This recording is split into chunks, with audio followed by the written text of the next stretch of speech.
Salut, c'est Jean Rivière. Alors aujourd'hui, une vidéo pour t'aider à trouver une activité sur le web qui te corresponde vraiment, qui soit vraiment taillée sur mesure à qui tu es, à ce que tu veux, à la façon dont tu fonctionnes, à ta personnalité. Et je pense qu'aujourd'hui, c'est important plus que jamais parce que on est vraiment influencé plus que jamais par ce qu'on voit ailleurs. Tu sais, il y a plusieurs modèles d'apprentissage. Le premier modèle d'apprentissage, c'est le modèle finalement qu'on utilisait jusqu'à l'arrivée c'était un peu post-web de zéro, c'est-à-dire l'arrivée des algorithmes et finalement la mainmise des algorithmes sur tout le contenu qu'on consomme, tu sais, avec les réseaux sociaux, avec tout ça. C'était pas vraiment comme ça au tout début des réseaux sociaux, ni au début de YouTube, mais aujourd'hui, avec les algorithmes, en fait, tu consommes du contenu qui t'est proposé automatiquement et qui va forcément t'influencer. Parfois, du contenu que t'as pas choisi de voir, enfin même tout le temps, du contenu que t'as pas choisi de voir, c'est une machine qui choisit pour toi de le voir. Et donc, du coup, tu vas avoir une diversité de contenus, d'idées, de choses qui peuvent t'influencer pour trouver un business, pour trouver une idée de business ou pour trouver une façon de faire ce business-là. Mais aussi, dans tout ce que tu vas voir, il va y avoir des contradictions. C'est-à-dire, tu vas avoir ici Jean-Pierre qui a fait une vidéo pour dire A, et puis Cécile qui va faire une vidéo pour dire l'inverse, c'est-à-dire pour dire B. Et ensuite, tu vas avoir, Jean-Claude qui donne une toute nouvelle approche et complètement différente, et puis encore une nouvelle approche là, et une nouvelle approche là, et une nouvelle approche là, et une nouvelle approche là. Ce qui fait qu'on se retrouve finalement dans une façon de... Enfin, tu vois, dans un contexte où on a le cerveau qui se met à clignoter de partout. Tu vois, on s'en sort pas. Enfin, je veux dire, il suffit de te connecter. J'imagine que c'est peut-être c'est probablement ton cas si tu as regardé cette vidéo aujourd'hui. C'est que tu as envie de trouver une idée de business ou une façon de faire du business ou un modèle d'activité qui puisse te correspondre. Tu regardes une première vidéo, tu te dis, ah bah tiens, ce que dit Jean-Pierre dans cette vidéo, ça a l'air effectivement de faire sens, ça a l'air de marcher pour lui. Faudrait peut-être que je fasse ça. Alors tu te dis, il faut que je fasse ça. Donc tu sors ton cahier, ton crayon, tu te mets à faire un programme de travail, tu te mets à mettre des étapes, un calendrier, tout ce qu'il faudrait mettre en place pour faire ça.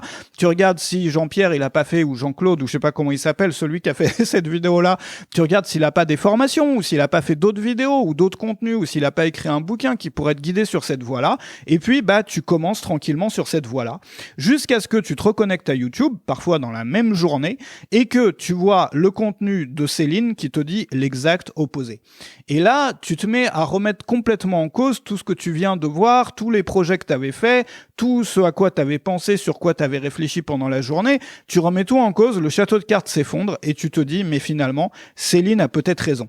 Et puis, tu refais la même chose, c'est-à-dire que tu fais ton petit cheminement, tu prends ton cahier, tu marques ton truc, t'imagines un peu comment faire, tu regardes, après, tu te reconnectes à YouTube, et puis tu vois qu'il y a encore une autre personne qui te dit un truc, mais complètement différent, mais cette fois-ci qui a l'air d'être beaucoup plus facile que ce que disaient Céline et Jean-Pierre.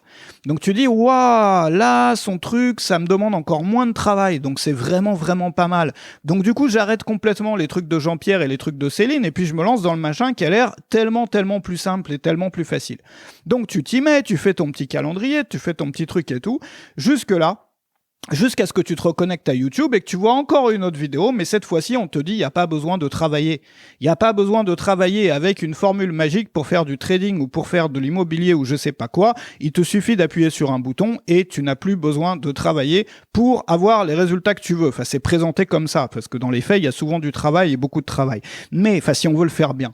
Maintenant, du coup, t'es complètement paumé. T'as le cerveau qui clignote, le machin part dans tous les sens. Tu sais pas où t'en es, tu sais pas où tu veux aller. Et même si tu peux trouver la chance ou avoir la chance au bout d'un moment d'arriver à te concentrer sur une seule voie, sur une voie, cette voie-là, même si tu arrives à rester dedans pendant plusieurs mois, il y a forcément un moment où elle va être remise en cause parce que tu vas encore regarder un contenu qui va te donner des doutes.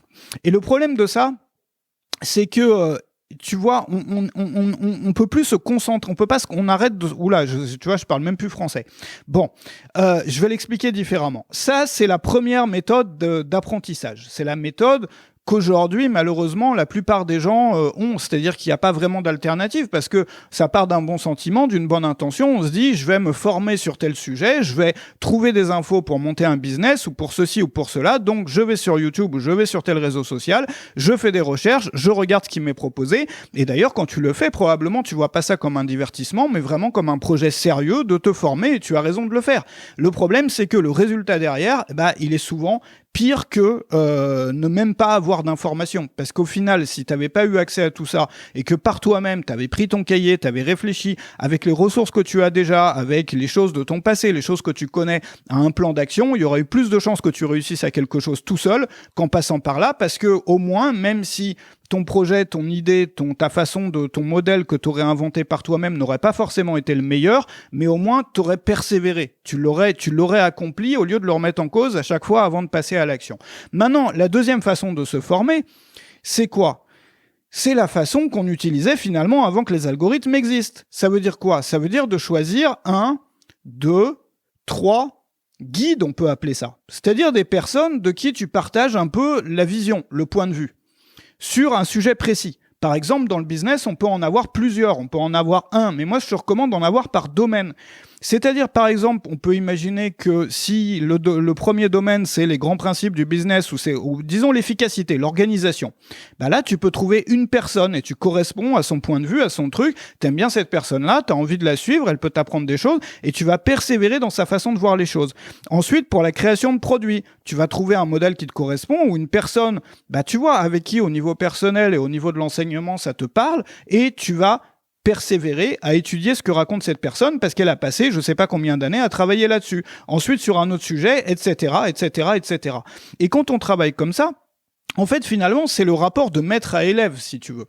Moi, ce que j'avais fait à l'époque, avec des gens dont j'ai certains bouquins ici, mais je lisais plus au format Kindle à l'époque, des gens comme Dan Kennedy, de qui j'avais énormément appris. Je pense, même si l'idée, c'est pas de lire ou de se former seulement chez une personne, mais c'est que cette personne-là devienne la source primordial de comment dire, de connaissances ou de réflexion sur ce sujet. Je te dis pas ça pour que ça soit moi la personne, tu vois, moi j'ai pas cet objectif-là, voilà, c'est même pas forcément une bonne idée, tu le sais, pour la raison que moi je change souvent d'avis parce que j'aime bien explorer plein de trucs. Mais je te le dis en général, c'est-à-dire que là, tu as quelque chose qui est finalement beaucoup plus apaisant, qui peut te donner des résultats, enfin je veux dire, c'est finalement la méthode qui fait le plus de sens. Enfin, tu vois bien que ça marche pas.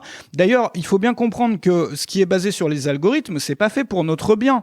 Le seul objectif de ça, de nous proposer tout ce contenu qui clignote le plus polarisant possible, qui nous fait nous remettre en cause le plus possible chaque jour, c'est fait pour que ces entreprises-là, c'est-à-dire YouTube ou tel réseau social, gagnent de l'argent et donc nous rendent addicts au truc et nous empêchent d'en sortir parce que on n'arrive pas à persévérer sur une voie. Dès qu'on voit un truc, ça va être remis en cause par un autre, puis par un autre, puis par un autre. Du coup, qu'est-ce qu'on fait ? On reste sur la plateforme et donc on consomme des publicités et autre chose et autre chose. Donc c'est l'intérêt finalement de la plateforme, ça. C'est jamais notre intérêt à nous. Notre intérêt à nous, il est de faire ça tranquillement.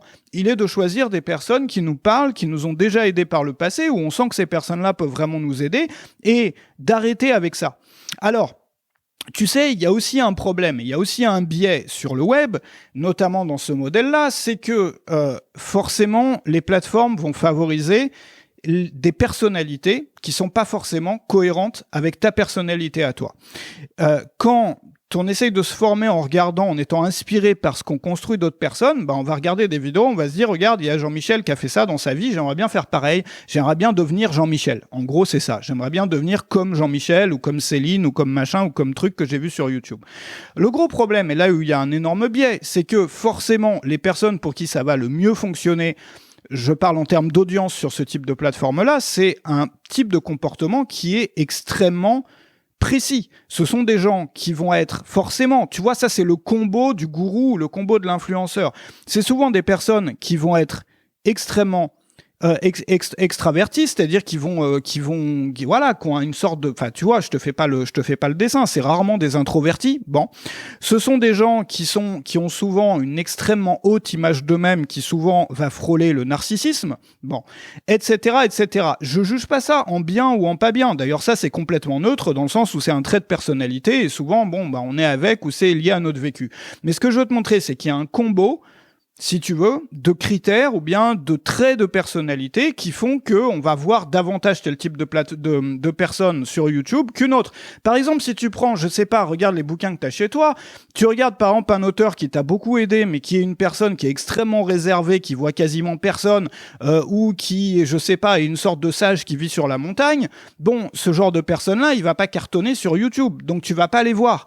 Par contre, tu vas voir Jean-Michel qui s'est cassé un ongle et qui va pleurer parce que ça, voilà, il s'est cassé c'est un ongle et que c'est la fin du monde et qui va faire des dramas sur des trucs où on s'en fout.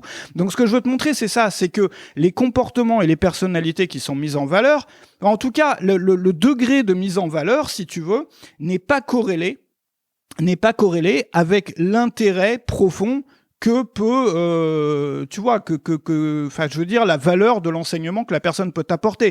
Il suffit de regarder ce qui traîne dans les trending topics ou les machins ou les vidéos, tu vois, qui sont les plus vues en ce moment sur YouTube ou les tweets qui sont tu vois, qui sont, enfin bref, tu vas sur n'importe quelle plateforme, tu regardes ce que regardent les gens en ce moment, tu vas voir que c'est pas les trucs qui t'aident le plus dans la vie, c'est pas non plus les trucs qui contiennent le plus de valeur. Et le problème, c'est que l'algorithme nous met ces trucs-là sous les yeux, nous met des choses d'ailleurs souvent qui sont les plus polémiques possibles et donc qui vont nous enfermer dans un mindset toxique comme ça, on voit tout en négatif et donc on va essayer de se protéger. Et donc du coup, en se protégeant, on perd de l'ouverture à des nouvelles idées, on va s'ancrer de plus en plus dans nos certitudes. Et tu sais qu'en business notamment, c'est dangereux aussi dans plein de domaines de la vie. Mais cette vidéo n'est pas là-dessus, elle est sur les types de personnalités davantage. Enfin, je voudrais en venir à ça. Et donc du coup, là, ça, c'est le combo des gens que tu vas voir le plus sur YouTube ou ailleurs. Mais toi, tu es là, toi. Et toi, ton combo à toi, il est probablement différent. Si tu es représentatif, il est différent, parce que c'est une minorité des gens qui correspondent à ça. Mais toi, si tu es là aujourd'hui, ou si tu m'as écouté jusque-là, probablement, ton combo, il est différent. Et donc, tu as une personnalité qui est unique, qui est différente, et qui est peut-être à l'opposé de celle des gens que tu vas voir le plus sur YouTube. Et donc, du coup, le fait de calquer une idée de business, ou une façon de travailler, ou un modèle d'activité sur ce qui va marcher pour ces gens-là, c'est une erreur. C'est quelque chose qui peut que t'amener du mal, c'est quelque chose qui peut que t'amener de la déception. C'est quelque chose qui peut que t'amener de la frustration. Pourquoi ? Parce que ces gens-là, ils vont te raconter leur méthode. Ils vont te dire, j'ai réussi parce que j'ai appliqué la méthode 1, la méthode 2, la méthode 3. Et toi, si t'essayes, ça marche pas. C'est bien évident. Pourquoi ça marche pas ? Parce que c'est pas seulement la méthode qui a permis à Jean-Pierre de réussir avec ça. C'est le combo de sa personnalité et qui correspond à un type d'activité qui est parfait pour ce type de personne. Mais toi, tu as un autre type de personnalité, donc tu as besoin de trouver une idée de business et une façon de travailler et un modèle d'activité qui soit taillé sur mesure à ta personnalité et non pas à celle de la personne d'à côté. Et d'un coup, ça sera plus facile. D'un coup, tu auras beaucoup moins besoin de méthode parce que tu vas être naturel là-dedans. Tu vois, c'est tes talents, tes atouts qui sont mis à profit. Et c'est la raison pour laquelle, moi, ce que je te propose, c'est ça.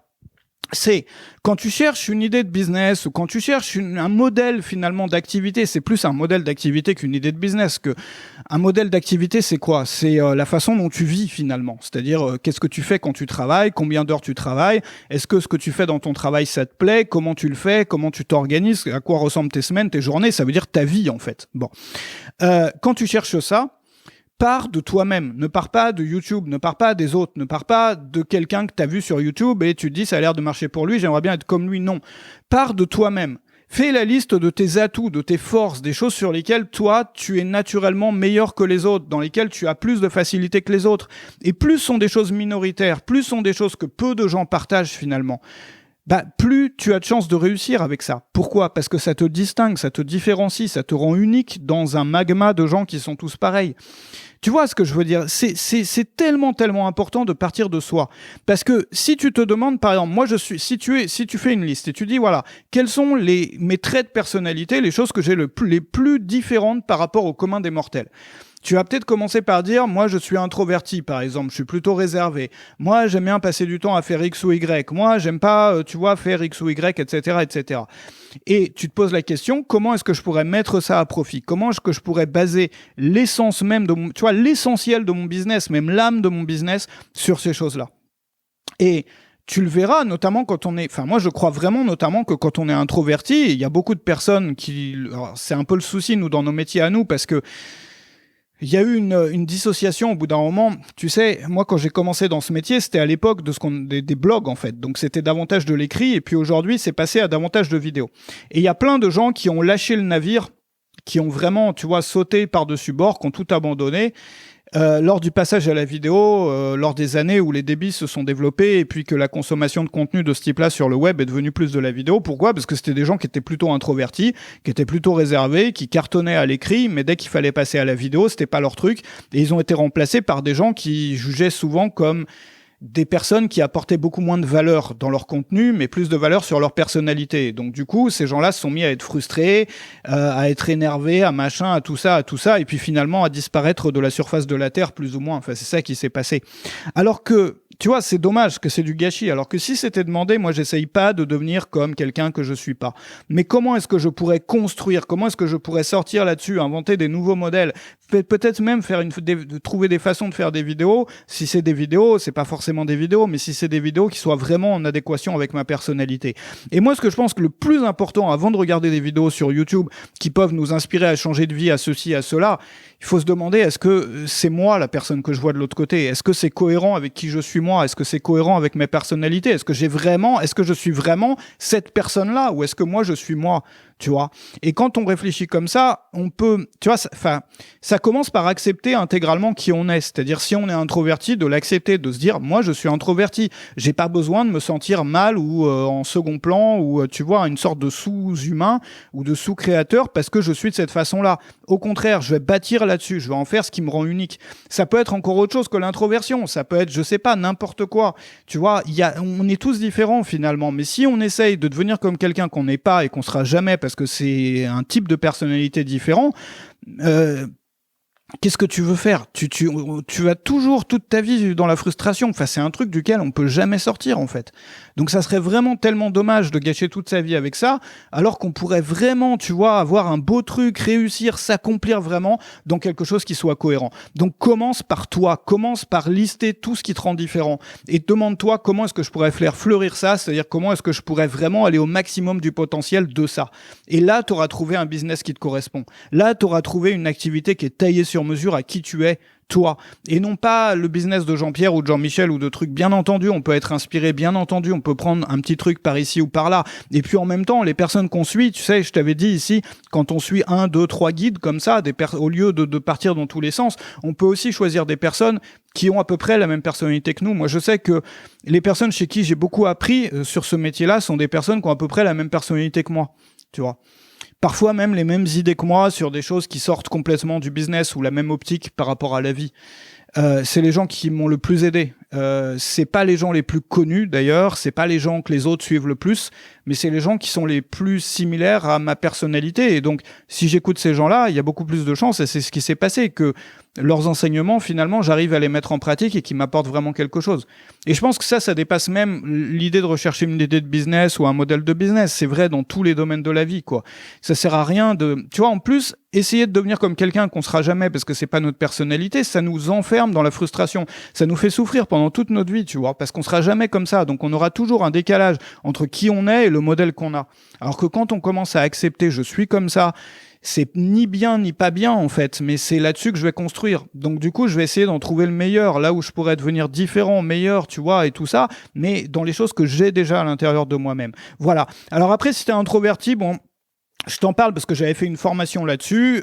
Si ça t'intéresse, ça n'a rien à voir avec chercher une idée de business ou un modèle de business, mais c'est une formation que j'avais faite qui est en promo en ce moment, qui s'appelle la boîte à outils des introvertis. C'est un programme en 8 jours pour débloquer ton potentiel dans un monde d'extravertis, parce que notre monde aujourd'hui, il est fait pour les extravertis, il est pas fait pour les introvertis.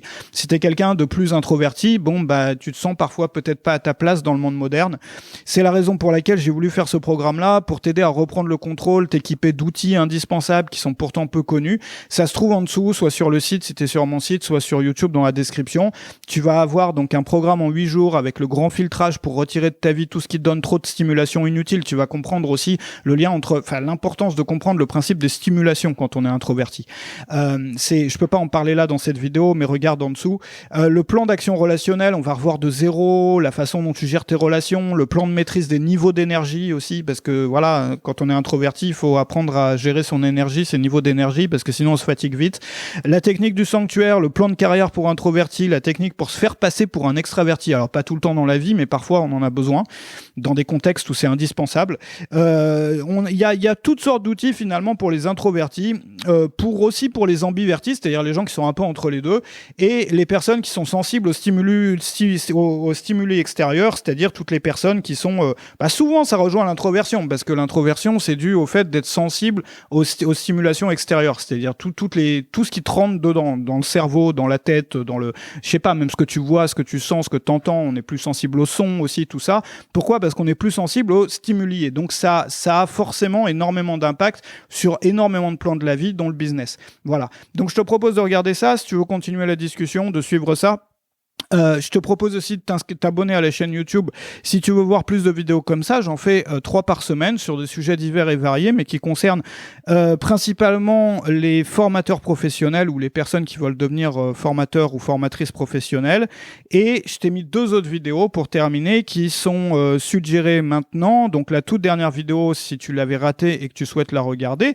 Et puis une autre vidéo qui t'est proposée par YouTube. Je te dis un grand merci d'avoir été là aujourd'hui. J'espère pouvoir t'avoir aidé peut-être à réfléchir un petit peu différemment ou ouvrir l'esprit sur certaines choses. Je te remercie, je te dis à très bientôt et je te souhaite une bonne journée.